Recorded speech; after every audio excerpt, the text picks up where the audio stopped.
Early, Oh, it's something that did work, he- it gives you a He's chance. supposed to finish this semester. Yeah.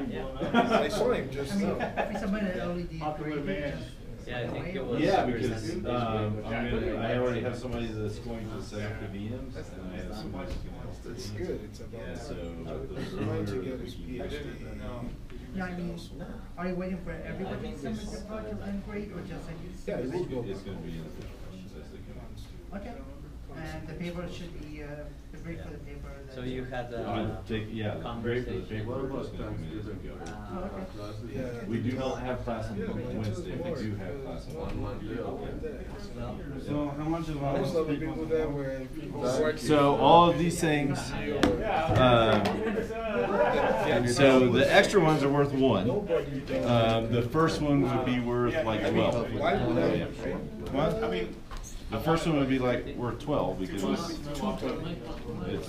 I mean, if it's not because I was. 1 over 8. Should they just unplug it or do you want to turn it off? Yeah, turn it off first because otherwise it corrodes How? the disk. Yeah, just the top. The top. Packet back to the AP and encodes its own message onto it by modulating the phase. And so in this way, it can achieve relatively high throughput, up to 5 megabits per second, depending on the distance of the AP, while simultaneously achieving very low power thresholds in the tens of microwatts, which is actually within a power budget that can be achieved entirely by just harvesting ambient RF or TV signals. And so it can actually be implemented on devices that don't rely on batteries or external power supply. However, because of the need for high signal-to-noise ratio for BACPHY to operate, it's limited to a range of about 5 meters, which is the first weakness of BACPHY. If you have personal devices on BACPHY and you're standing near an AP, it's no problem. But it does introduce significant limitations for certain applications. For example, the authors make a lot of parallels between Wi-Fi and RFID, which operates on similar principles but requires dedicated infrastructure to read the RFID tags and provide power to them, which BACPHY doesn't require. It can take advantage of existing Wi-Fi infrastructure. However, if, for example, you are trying to keep track of inventory in an open-air store or warehouse, you probably don't need an AP every 5 meters just to support the Wi-Fi traffic, right? And so that extra cost of having to purchase more APs just to support BACPHY might not be worth it. And so the obvious solution is to simply make the AP transmit a stronger signal. That should improve signal-to-noise ratio at longer distances. Another solution is to vary the preamble. The preamble is that wake-up signal that the AP sends to the BACPHY tag to tell that it's ready to take the backscattered signal. And the BACPHY tag actually sends that preamble back to the AP and uses that time interval to make channel estimations and also to measure background noise in order to prevent interference or self-cancellation. And the authors found that by increasing the length of that preamble, they were actually able to increase the signal-to-noise ratio. And so some kind of system that can dynamically change the length of that preamble depending on the distance to the AP could also improve signal-to-noise ratio at longer ranges. Additionally, one weakness of BACPHY is that it is inherently dependent on the existing network traffic for its throughput. After all, BACPHY tags can't backscatter packets that don't exist. And so in the dead of night at 3 a.m., if there are no Wi-Fi devices around that want to talk, well, your BACPHY tags aren't talking either. And that could pose a problem if your BACPHY-enabled devices need some kind of baseline minimum throughput to operate correctly, like medical devices or security sensors. And so one solution to that is that in the absence of normal Wi-Fi traffic, the AP can generate its own. If there is some elapsed timeout period from the last Wi-Fi packet, it can just generate a dummy packet to itself and allow BACPHY tags to scatter off of that. Related to this is that the authors only do evaluation and implementation for a single BACPHY tag on the network. And we can see that if there are multiple tags on the same network, they are now competing for backscattering time on the incoming packets. And so if your AP uses a simple round-robin system to decide which BACPHY tags can scatter which packets, then the throughput for any individual tag is going to go down sharply as the number of tags increases. And so a proposed solution is that you can allow multiple backfly tags to backscatter off the same packet. However, that does bring a host of potential problems with it itself. For example, it could add a significant burden to the access point, depending on how many tags have to backscatter, and that could end up degrading normal Wi-Fi traffic to an unacceptable level. Additionally, the backfly tags can interfere with each other while backscattering, since all of the channel estimations and background noise measurements it does is before the backscattering. And so developing some efficient, robust network system for managing multiple backfly tags is definitely a possible avenue for future research. Moving on to the elephant in the room, so to speak, for IoT devices as a whole, we come to security. Security is not a very popular topic when it comes to IoT because it's hard to market. People don't want secure devices necessarily. They want cheap, easy-to-use devices. People only really seem to care about security after they've been hacked. They've lost the data. And so, true to form, the authors don't make any mention of a security protocol for backfly. And it's pretty easy to see that an attacker could just shut down a backfly network by simply sending out a signal that overpowers the AP. Or, if they're more devious, they can hijack the communication altogether by pretending to be the AP. Presumably, there's no mention of security because it adds power consumption to an already tight power budget. And so the trick would be to try to develop an encryption scheme that offloads most of the computational effort to the AP and uses, for example, maybe a hard-coded key for the tags. Perhaps not an ideal solution, but it would at least provide some basic security for your backfly system so that any teenage script kiddie couldn't just take down your entire network. Finally, coming to the engineering side of things, for backfly to work, you have to modify the AP with some custom tools in order to enable backscattering, and the authors don't make any mention of the skill, the time, or the money it costs to do that. And as long as you require your clients to modify the AP themselves to allow backfly, it's definitely going to hinder the commercial scalability. So there needs to be some kind of low-cost, off-the-shelf solution that is provided for backfly, for example, an all-in-one pre-modified AP, or a very straightforward installation kit, for example, that lets you just plug in a backfly scattering device into an existing port on the AP that'll work with minimal configuration out of the box. And so, in conclusion, backfly is a pretty exciting idea. It allows high network throughput on IoT devices for essentially free, since you're taking advantage of existing Wi-Fi signals. And so it's a really appealing possibility for devices that have to operate without reliance on batteries or an external power supply, especially for high throughput applications like image sensing or wireless audio processing. However, there are still quite a few obstacles that prevent backfly right now from achieving widespread commercial adoption, particularly the development of a robust, secure method of managing an entire system of backfly tags. And so with that, I'd like to thank you for your time and attention. At this time, I can take any questions. Also, if you need the full title, there it is again.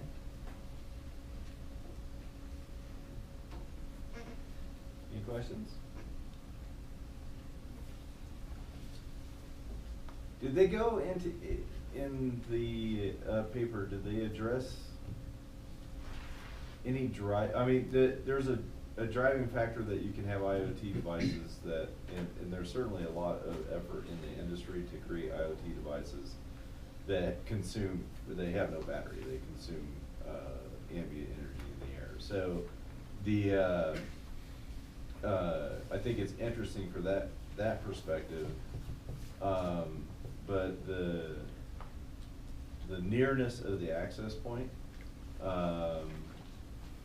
seems impractical. Mm-hmm. So you can't really put an access point every 5 meters anyway, because the signals from each of the access points would overwhelm the other access points. There's simply not enough channel space to do that. So, did they have any solutions for that? So this work in particular seems to be geared toward small enclosed areas that only have a single access point, such that any device that would be working off of that access point would be within 5 meters anyway. I know that the author, at least the primary author, later wrote a paper on a device called Hitchhike, or a system called Hitchhike, that had significantly lower throughput, like under a megabit per second, but it had a range of something like tens of meters. And so in there, they didn't mention a lot of like possible applications of backfi specifically, outside of maybe competing with RFID. Their primary future work seemed to be on developing network protocol for managing multiple backfi tags, which is a point I mentioned in my critique. But as far as like addressing the 5 meter range, yeah, it seems to be the primary limitation. Well, I can see like using Wi-Fi for like don't use an access point, use a Wi-Fi in mobile devices that are constantly changing locations, and then when you approach one, right, you could pick up the signal and transfer the information. Obviously you would have to get the mobile manufacturers on board with that, but that seems in direct competition with newer versions of like low power Bluetooth and other things that the phones are already doing. Yeah, I mean, the authors did mention that Wi-Fi was just like the example, so to speak, that there's no real reason it couldn't be ported to like IR or Bluetooth. So for like a personal area network, that might be more practical, especially like if you're like in your car, right? Using the local Bluetooth might be better. All right. Okay. Thank you.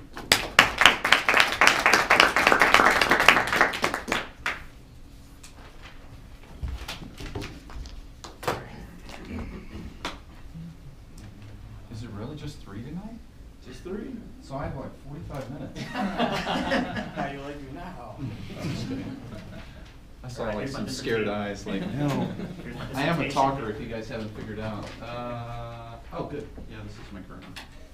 All right. Good evening. So if you don't know already, I know I'm pretty talkative. My name is Steve Lewis. And the paper that I read is called Attacking the Network Time Protocol. It's a fantastic paper. Before I start talking about it though, I want to do a experiment real quick. So if I could ask you guys, what time is it? So on your cell phone, if you could look, and I'm going to tell you what time I see. On mine it says 5:13. 5:13. Who says 5:13? I'm looking for like all hands because I know the answer is pretty much all hands are going to say 5. Oh, there's one. 5:13. How do you think that happens? I will tell you, NTP is probably behind that. It all comes down to time. Time is very, very important. Obviously for communication networks, it's very important to know what time it is precisely, and also to have good stability over time in knowing what time it is. And NTP is a protocol that facilitates that. And this is a team of Boston University researchers that demonstrated some vulnerabilities. The great thing about this paper is that all the vulnerabilities that they identified, they also proposed fixes. And 2 months prior to releasing their paper, all of those were fixed.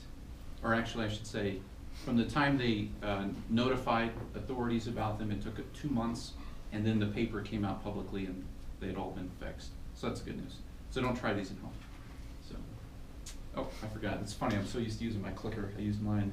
I gotta push this. All right, so I'm gonna give you a quick overview for NTP. How many of you are familiar with NTP? Okay, that's good. So I'll be kind of quick with that. Then I'm going to talk a summary of the paper. I've just got one slide for that, so not much on that, and then some critique. And then I'm going to share some future work. It's actually the research that we're doing here at UCCS to fix the actual vulnerability that NTP has. It's funny, I'm going to keep doing that now that I have this in my hand. All right, so time. NTP can be implemented many different ways. Actually, there's there's 6 different ways that it can be implemented. One is broadcast, where an NTP device that's keeping time will just broadcast NTP messages. Typically, it's not used. Usually, NTP is used with the client-server construct.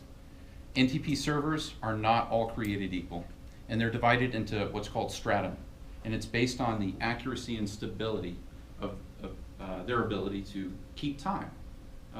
So stratum 1 is the most accurate and most stable over time. Examples of stratum 1, they contain atomic frequency standards, so they're very, very stable over time and very accurate. And then a stratum 15, that's probably in the line of your home computer with a pretty crappy quartz crystal oscillator that is not stable over time. In fact, I was going to ask what time it is on some watches here, and I guarantee if you don't have an Apple Watch or some watch that's getting updates from your phone, it's probably not that stable, and it's probably off a minute or 2. So, but that's how they're divided. Oh, that's fine. So the client-server construct, how does it work? So it starts with the client querying the server, and it's simply a message saying, hey, server, what time is it? And by the way, I just sent this message, according to my clock, at T sub 0. And the server will get that message and respond with a mode 4 message after it processes it. So it receives it at T sub 1, processes it, sends a response and says, well, according to my clock at T sub 2, this is what time it is. Oh, and by the way, I got your previous message at T sub 1 according to my clock.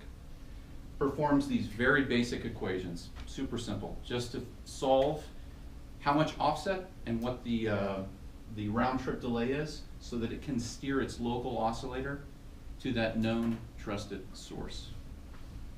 And that's how it works. So why is it important? The big so what, it's used for a lot of things. You're probably all familiar. It's used mainly for synchronization. So everybody's got to get on a good time standard. The universal coordinated time is typically the time standard that most devices use, communication devices. It's used for cellular networks. I heard throughout a lot of these presentations, I don't know if you noticed, I heard time. Time is important for the cellular network, I'm sure. We heard that earlier. Banks use it as well, mainly for high frequency trading. So that's a big thing, knowing who bought, who sold first. And then power grids actually use it for efficient distribution of power. They need to know what time it is very accurately, very stable over time to facilitate that. Inter-domain routing, as we learned in class, BGP, actually to do BGP securely, they use precise time as well, so it's important. And then authentication, 2-factor authentication. So time-based, one-time pass, the TOTP, that is used, seed, a timestamp is used as a seed. One of the presentations on Monday talked about using a seed for Bitcoin, which is another example I've got up here for encryption, using that timestamp. So it's important. So this is what it looks like. Won't spend too much time on this. You can see the IP header. It uses UDP for fast setup times. So there's the UDP header. Source port 123, we talked about that earlier in class. And then there is the NTP datagram. It's the payload that's in that UDP packet. This is what the paper showed. That's it. But there's actually more to NTP. So the first part are the nonces. These 3 nonces, the IP ID, the UDP checksum, and the origin timestamp. Notice they're in each portion of the message. These are the nonces that the client can use to validate that message. And again, this is all the paper shared for security. This is actually the full NTP packet. At the bottom here is authentication message digest that could be used. The paper made the assumption, rightly so, that in most implementations of NTP, they don't use this authentication at the bottom. So, and that's why they're vulnerable, one of the reasons they're vulnerable. So, the paper, they split the attacks kind of into 2 areas. On-path attacks, making the assumption that an attacker has privilege on the network between the client and the server, and then off-path attacks. And so the off-path attacks are tougher. The attacker can be anywhere, doesn't have privileges. So that's what they were trying to tackle, is how can I do that? It's a hard problem. Certainly it's a hard problem if you properly validate the message and you also use that authentication that's provided in NTP. So they looked at denial of service and spoofing. For denial of service, it would be to deny that client the ability to get time steering information from an authoritative source, from an NTP server, so that they eventually, their local oscillator, they drift and they lose that time synchronization. And that can be bad. At work, my scanner that I have to use uses an ID that I put into it to authenticate.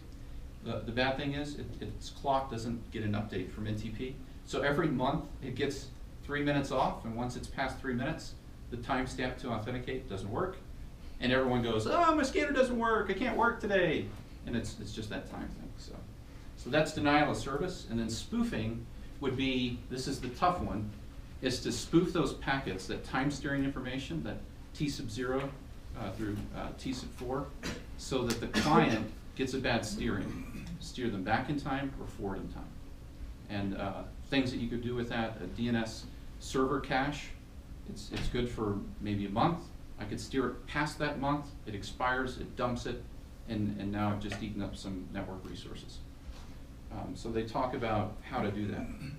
And in my paper, I detail all of those. So all the different ways that they talk about that. So recommendations that they provided, again, they did a great job. They fixed all these problems.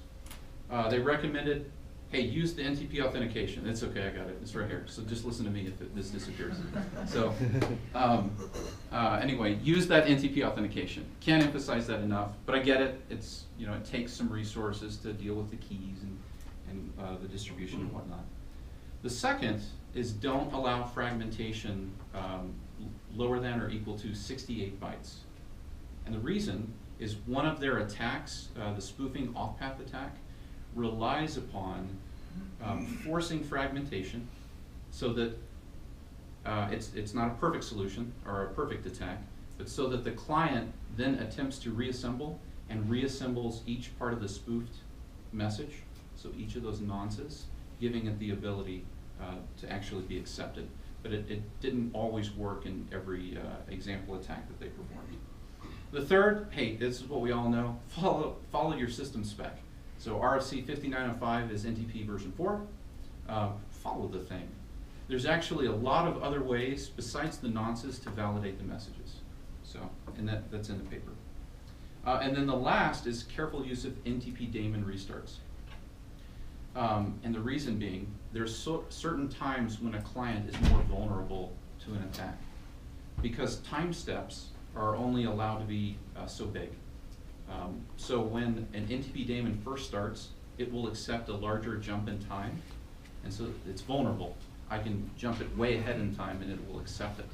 After that process is done and it has its first time update, it shrinks what is acceptable bounds for the updates down to 125 milliseconds. So now I can't steer it very fast, and if I wanted to steer it off, as in the example with the DNS server cache, then it's going to take me a long time to do that. And so it probably wouldn't be worth the effort. So my critique, real quick, the biggest thing, thorough paper, great job, 13 million NTP servers were surveyed, big number. Only 13,000, so 0.1% were actually vulnerable to the fragmentation attack. So is it a problem? So the question you really have to ask is, of the 0.1%, how many of those are the stratum 1 or stratum 2? The really good ones that are steering everybody else below them. And they didn't have that in their paper. And so I would say, you need to find out. How many of the 0.1% are stratum 1 or stratum 2? They did a great job of proving off-path attacks are very difficult if you properly validate and properly authenticate. But they left one thing out, and this is where our research here comes into, and I'm real excited. So, and I'll be really quick with this. So I brought a toy. I always bring stuff. So I have with me an NTP server, an example of one. How does an NTP server get its time? I know, I like gave it away. I can't resist because I'm all excited, right? So yeah, there's something that comes with an NTP server. Not all of them. You can use a atomic frequency standard. Do you think it's cheap? rubidium fountain, cesium. They're very expensive, and they're very temperature sensitive, humidity sensitive, so I have to have them in a controlled environment. But GPS actually provides timing transfer data, very, very precise data, and it's free. And so most NTP servers, or many, so I don't have numbers, I didn't do analysis of how many out there. Most of them are connected to, what's this? Yeah, that's what everybody at work tells me it is. So this is a GPS antenna. This is a geodetic, really high quality antenna, so it's kind of unusually large. You have an antenna in your phone, I'm sure, much smaller. The wavelength is only 19 centimeters, so it doesn't have to be that big. But this is an antenna. If this is inside, right, secure, nice, safe, physical security, where do you think this thing is? The roof. Hey, it's on the roof. It's on the roof, and the GPS signals that are well below the noise floor are coming into this with the time steering data. So if that data had some issue, whether it was interfered with or altered, then this is going to have bad data. And it doesn't matter how much validation I do of that NTP data. If I wrap up bad data, it's bad data. So, so this is the architecture actually that I just explained. I brought this instead of showing you this slide. So for future work, I agree. We should continue to ID and patch vulnerabilities. We're on version 4 of NTP. It's been around since 1985. Hey, there's going to be a version 5 or some other kind of protocol that's used for time. You're going to have to keep identifying patches. I think the professor said with every new line of code, do you remember? You introduce one vulnerability for every 1,000 lines of code. There you go. And I found another source that I cited that talked about that. Bottom line, you got to keep doing that. So we can't stop doing that. But be careful. Don't avoid protecting the actual timing source. And so that's the research that we're doing here. We have to provide some way of providing real-time integrity for the data that's actually coming in, the data that derives the data that we're using. So you can't forget that. This is what we're doing here, the research, just a quick one-shot overview. I know it's not part of our assignment. We're using what's called core sites, continuously operating reference stations. That's what this comes from, actually. There's over 2,000 of these across the US. There's, gosh, I don't know how many across the world. They're just GPS receivers. And we're using those to monitor the data that's coming in and to normalize that data, correlate the data between all the core sites and also internally to it, to provide an alerting service for any time that data could be impacting a NTP server. And then we deliver that to a common operating picture to report those incidents. So with that concludes my briefing. Not my briefing, that's funny. But that's all I've got. Any questions? Yes? Yeah, what's your name? Oh, my name's Steve Lewis, Lewis. You mentioned that the impact, they didn't identify the top stratum NTP servers. Yes. And left that out. In your review of the paper, did it appear that, I mean, given the detail level, do you think they might have left that out intentionally? I think they were focused on, hey, there's some vulnerabilities, let's report them. Kudos to BU, Boston University, and get the fixes in place. Okay. They didn't mention it as follow-up or anything like that. I don't know, I could speculate, but Yeah. they talk about stratum, so, I mean, it's in there that it's important, but yeah, they didn't call it out. Yeah, so you talked about the strata with like the 1 to... Yes. Right, so like, is there any like absolute like physical reference that can be used to like, so like if someone like managed to attack like stratum 1 devices, is it possible to just like all the time, like in the world, just like is pushed off? Here's the great thing. That's a great question. Here's the great thing. There is a research organization, actually it's are you familiar with NIST, the National Institute of Standards and Technology? So in France, there's, I don't know how to speak French, it's BIPM, the Bureau of, I assume, International Standards. They maintain time standards for the entire world. And they actually do that through over 300 research institutes from all nations around the world that contribute to a common time standard. And so I say that, there's a lot of clocks involved, to put it simply. So if someone tried to attack a clock, it'd be an outlier. And there's mechanisms to prevent that outlier from contributing to the overall time standard. And it's a trickle-down effect, and they are monitored.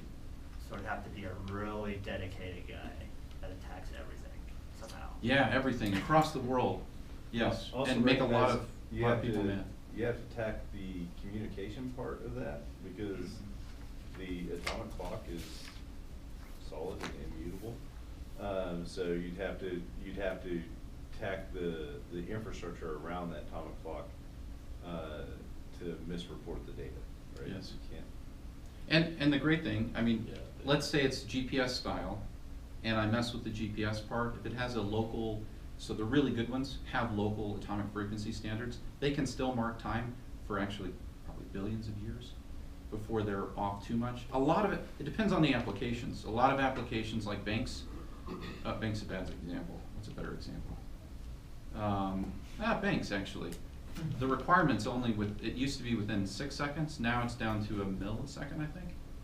So it doesn't have to be that accurate. Your frequency standard in your computer is about that good. So it depends how long, I guess. So, Did they discuss any of, like, I don't know, the implementations of the attack vectors they gave that they could actually cause some large scale damage, or was this mostly isolated that they would be hitting small networks piecemeal? they didn't talk about how it would be fielded. They performed their experiments on a closed network as far as the vulnerabilities that they tested. Right. What they were checking was the configuration of the NTP servers to get that 0.1%. Okay. Yeah. So they'd make a lot of people mad, I guess, if they did the real thing. So. Any other questions? Thanks for letting me go 15-ish.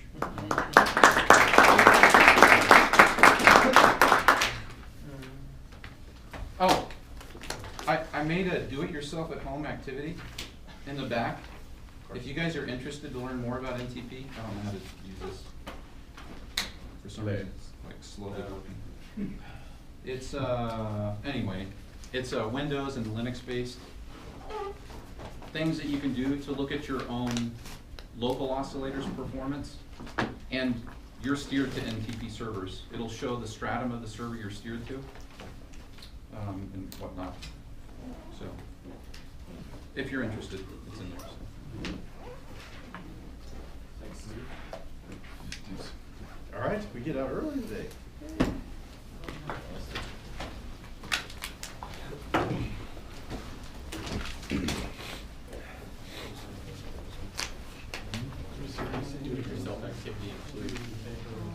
Coloring book and crayons. My kids made it. So, can you present on Monday? Yeah, I can. I'm playing a little larger. Nobody minds that. So we only have time for one. Oh, yeah. Yeah. Yesterday. We do have class. Do you get any points for grading? Yeah. Yeah, no, today I'm Huh? supposed to be, Do you get like points for grading? You get for like the sheets? Yeah. Yeah. Good. They give you a one. Yeah. So, you have to do one per class, Going down the stairs. and then, you get Yeah, extra thanks for credit. doing that. Yeah. Gotta do it like sideways or something. Can't we be like, you know, sorry about this. How much? So we have. Good presentation. Okay, thanks. 6 weeks of presentation. So. Someone yeah. asked me today. So here's the deal. You have to do one per class. So, and we have 6 presentations. So that will be 8.4. For, assume everybody will get 8. on that. Yeah. And then for every one that you turn in, you don't have the ones that you have in class, they just have. Yeah. I go by, You turn in 10 extra. Because Because I know that every. That goes into your. yeah, but he's Eric, I'm Henry.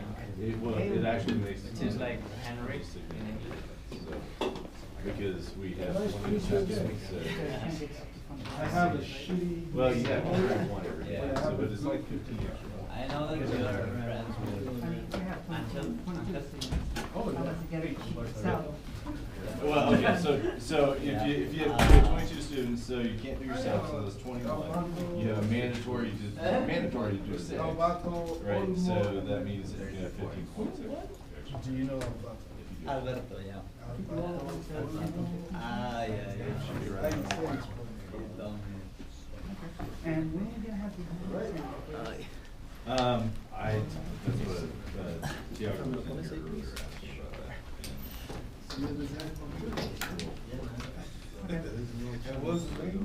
earlier Let me look, because that's gonna have a super effect. I know everybody that sits on the first row. So, like we talked earlier, working on helping with the grading of the program, because that will be Yeah, he's also substantial. close too. So people will start turning in, In the same Yeah, I dropped him off actually. well, I imagine. Third. some will be I have an before idea. December. Yeah, I know actually- he's on Spanish. Yeah. And our bathroom stays a little bit farther. And, but I got two, those PT Already workers, presented his- that last day, there will be something Our that's bathroom. turning in. No, not yet. He's still Just to get out of the way. Plus, Place